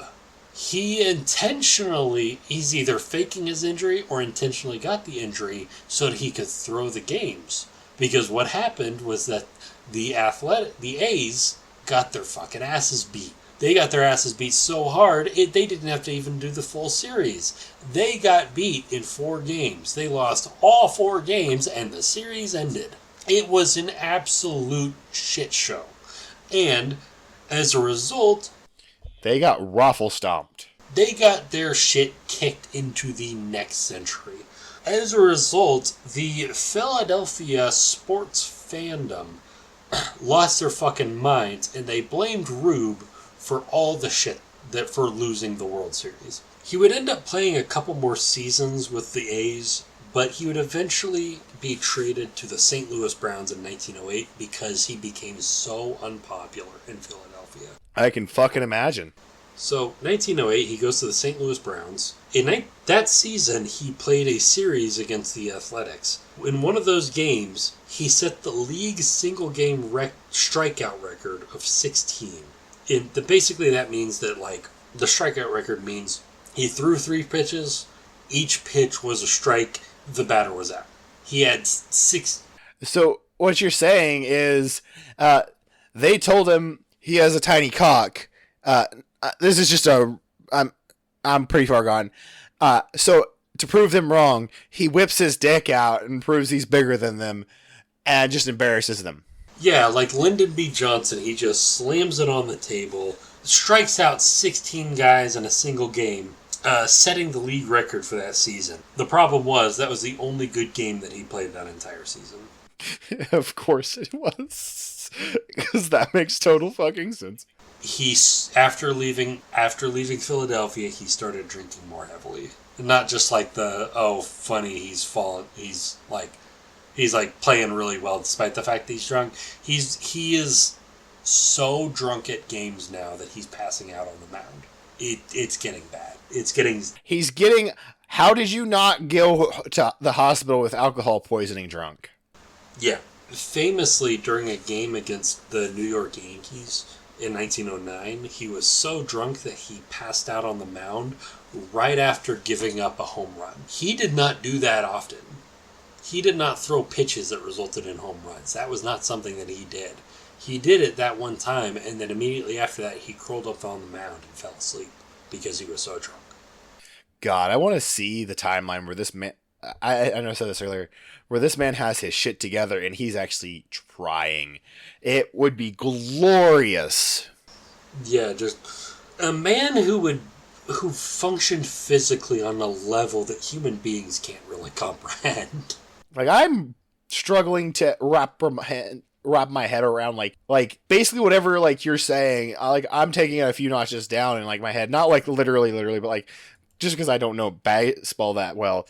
And then to have actually have had it happened and just see the man oh, I ain't fucking trying. Jesus Christ. He ended up being, because of his drinking, he ended up being released from St. Louis in 1910. And he spent a couple of years bouncing around between minor league teams. And the whole time his alcoholism is getting worse and worse. In 1913... Of course it was. Yeah. 1913, he's playing for a team in Minneapolis. A local dam breaks. A dam that's nearby to Minneapolis breaks. And there's a flood. I was not expecting a dam break to occur in today's episode, but okay. Yeah. So with minutes, word reaches like a neighborhood in Minneapolis where the flooding is going to come through. And he volunteers to come out and start stacking sandbags to try and like staunch the flow, the flood that's coming through. Okay. The flood hits, and he ends up spending 13 hours in armpit-deep water that is freezing cold while he's pulling people to safety and helping them get across the water to get to safety. 13 hours straight. If your next words aren't, and then he died of pneumonia the next day, I'm going to be impressed still. You're telling me he did not die of pneumonia the next day? It wasn't the next day. Did he get pneumonia from this and die? He got pneumonia. He became... Okay, good. Because I was going to think he would have more autistic superpowers that we were not aware of if he didn't get pneumonia from this. He got pneumonia. He became bedridden. Later, he tried to play that season, but his health became so poor that he couldn't stand. And he could barely stand anymore. He couldn't play anymore. So his manager ended up checking him into a tuberculosis hospital in San Antonio, Texas, in order to convalesce. And he died in that hospital a little less than a year later on April 1st, 1914, at the age of 37.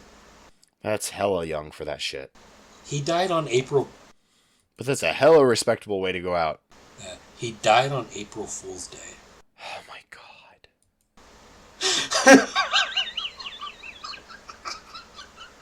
I feel like he did that on purpose. There's no way he didn't. He's like, I could probably survive.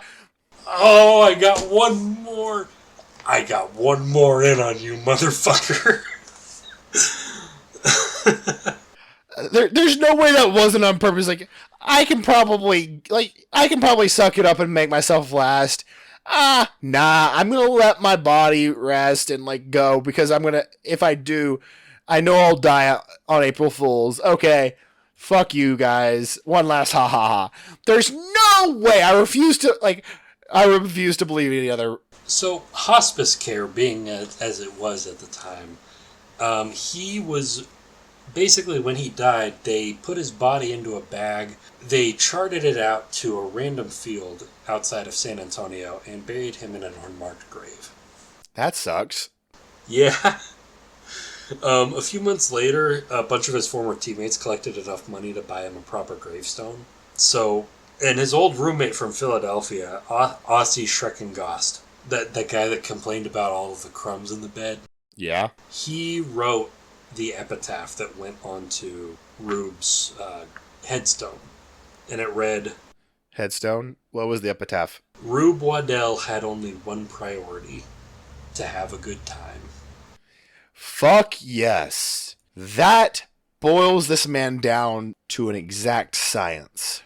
Rube Waddell ended his professional career in baseball with a win-loss percentage of .547, which is not the highest, but is very high for most players. Most players in the MLB end their career with a losing record.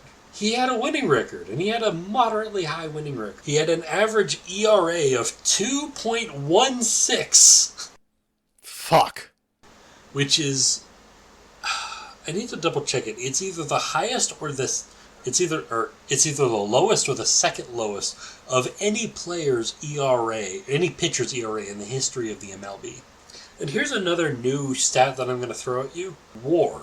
WAR. Wins above replacement. WAR is a measure of how many games that a team won as a result of having a player in that position that they were in in comparison to if they had a different, more average player. Okay. So basically, like, if a player has a WAR of, like, 2, then that means that by having them in the position that they were playing, they won 2 more games in a season than they would have otherwise. Gotcha. He had a total WAR over his entire career of 60.9 games. What? Which means that all of the teams that fielded him, all of the teams that put him on the pitcher's mound, in total won 60 more games than they would have if they had anybody else in his position. What the fuck? That averages out to 5.5 a season. This one singular guy by himself averaged winning 5, almost 6 more games per season for his teams just by himself, just by being there. What the fuck? He is easily in contention as the greatest pitcher in the history of baseball. And today he's mostly remembered as the guy who chased fire trucks. So, over the course of his career, he was a 2-time league ERA winner. He was a 6-time American League strikeout leader. In 1905 alone, he was the American League wins leader and earned a triple crown, meaning that he led the league in batting averages, home runs, and runs batted in. I didn't even mention that during this whole story. During his time, he was one of the greatest batters, on top of also being the greatest pitcher. I didn't even mention it because I had so much to talk about his pitching. He was great for his time in batting. He was great in all times in pitching. He was inducted into the Athletics Hall of Fame in 2019, the Philadelphia Baseball Wall of Fame in 1986, and into the National Baseball Hall of Fame in 1946. That's Rube Waddell.